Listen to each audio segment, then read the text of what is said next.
welcome to Annika Wiklund-Engblom, who will be talking about dimensions of usability as a base for improving distance education. Thank you. Well, this is a work in progress study, so I'll guide you through it and see where we are. A little bit about myself. I'm a developmental psychologist and IT pedagogue, and then I did a PhD in education with focus on designing for learning and self-regulation. And I've also done a lot of work around experience design and which is not related to education, but more widely. So I have my sort of feet in that ground as well. A little bit about history about which is the background for the study. Finland is defined by history as everybody else. I mean, it used to belong to Sweden for 700 years. And there's these regions, the yellow stuff, are the Swedish-speaking areas, which is left in Finland. And we have one Swedish university, which is actually the only Swedish university with lots of campuses outside of Sweden. So, but it's small, it's about 7,000 students. And the biggest campuses are in Åbo, which is Turku in Finnish, if anybody been there, and Vaasa, where I reside, and the Faculty of Education resides. So the population of which is called the yellow, this part is called Österbotten, Ostrobotnia. The city of Vaasa, about 60,000 people, has the largest energy cluster industry in Finland. And this has created a demand for energy experts. It's about more than 140 companies, and it's a huge part of the energy technology export industry in Finland. So that's the background. And then there was strategic funding for educating energy experts in Vaasa. So they started a master's program in energy and environmental technology, which was actually then based in, connected to the faculty, one of the faculties in Åbo, but it resides in Vaasa. So this creates this setup for this distance program that I will talk about. The program started in 2011, and so far 56 students have enrolled. And the basic platform for teaching is Adobe Connect. So you have, here you can see the group in Vaasa, there's the teacher, some chat here, so 3 participants online, which are sitting at home, and the presentation, and then they have a chat. And sometimes they have the face-to-face students in Åbo as well. So this is, and you can see what they see in their screen when they have these classes. The research question then is about how does the design of this distance course meet the needs of students and teachers? How is the design usable for teaching and learning, and how can we improve it? Because there was a lot of thoughts about needs for improvements. And the term usability comes actually from the human-computer interaction field. And this is how researcher Petri Nokelainen defines pedagogical usability in relation to this usability term, which is often talked about as efficiency, effectiveness, and satisfaction of an end user of a product. So when you talk about pedagogical usability, then he defines it into these dimensions. It's about learner control, learner activity, collaboration, goal orientation, applicability, added value, motivation, valuation of previous knowledge, flexibility, and feedback. So that's what he was talking about. I'll try to look into this and how this relates to what we've found in our study and how this can be broadened. So we have a quite typical design study where we are at phase 1 at this moment, where we're trying to find what is the problem and talk to all the parties within this, students and teachers.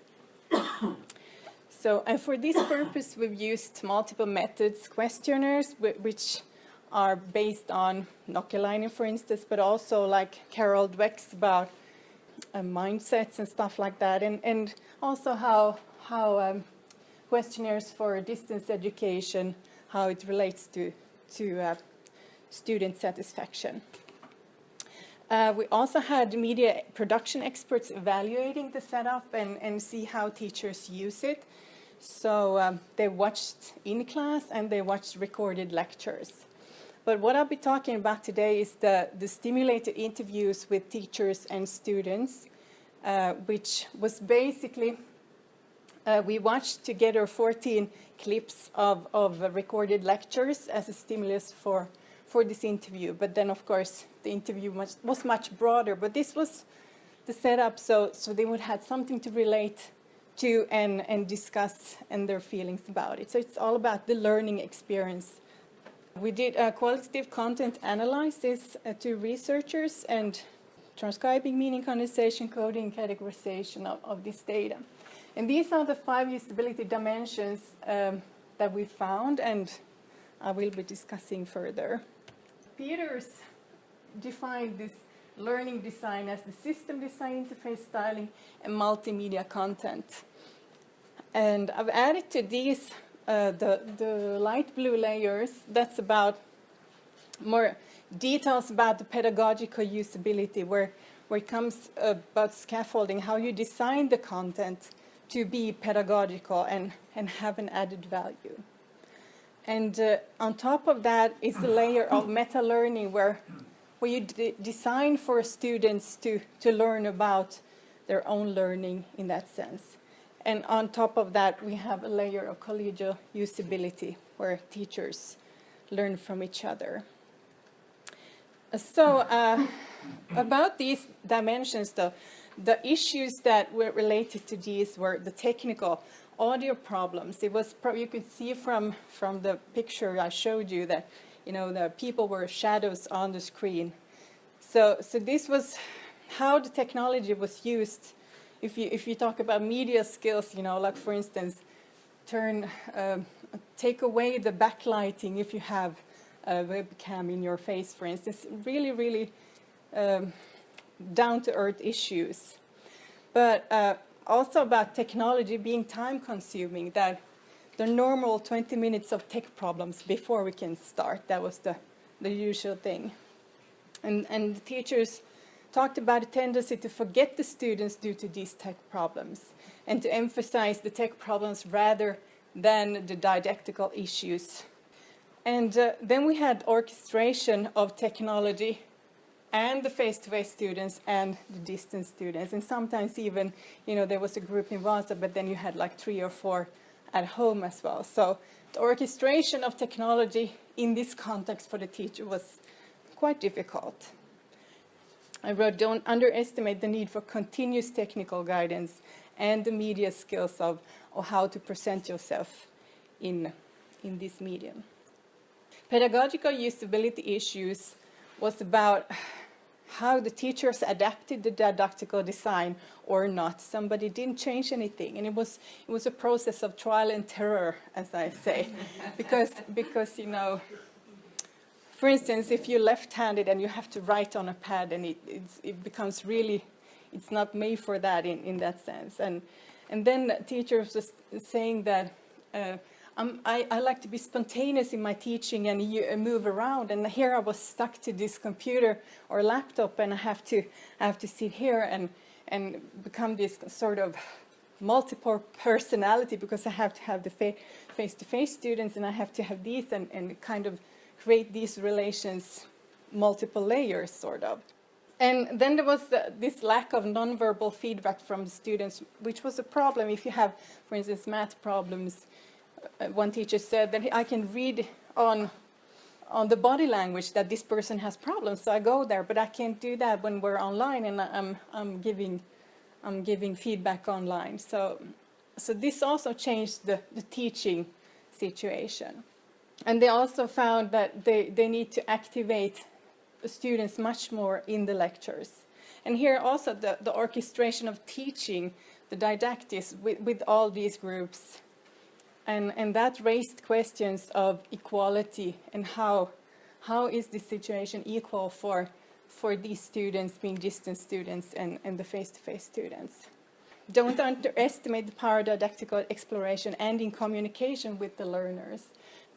social usability issues, where the Adobe Connect classes often created the anonymity feeling. So an area that I think is really important to, and why I asked the question about designing for relationships in these kind of contexts, because when the nonverbal feedback is not there, and how do you then sort of know when to respond or know how to interact? So not only about communicating like in the sense of talking, but in the sense of seeing each other, hearing each other, and acknowledging that I see you and be present, and I see you, confirm you as a person in a way. So more like in a subtle design patterns for relationships that I'm interested in. The meta-reflective usability issues about how they can see themselves as learners and see their own reflection and see what kind of tools, how the tools help them and aid them. And they were talking about the recorded lectures. That was the savior, that they could go back and take it again. And then the group formed, the distance group became really tight. And they sort of helped each other. So that was the savior for that.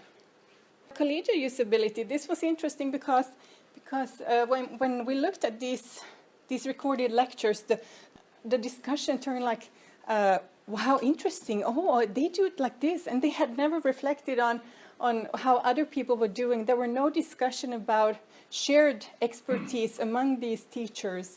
They were more or less thrown in and take this, here's the technology, I can show you which buttons to push, but you have to figure out how to use it yourself. And some collaborated, but most of them struggled alone. This is not so good because you have to sort of know how to create this shared learning culture as well, so the students have a continuity in this context. So the phase 2 would be about redesigning for empowerment, both for students and for teachers. And I frame it as creating mindfulness reflection in learning, for learning, about learning, and about the tools for learning. So, and these we will try to do that by teacher to teacher, but teacher to student as well. So co-creative teacher workshops, that's what we're planning, with the sort of design thinking frame of mind where we talk about the end users' needs and all of that. And the end users are, of course, both teachers and students. And then also to have students be involved in this dialogue about their own learning and their own learning needs. So, yeah. Thank you very much.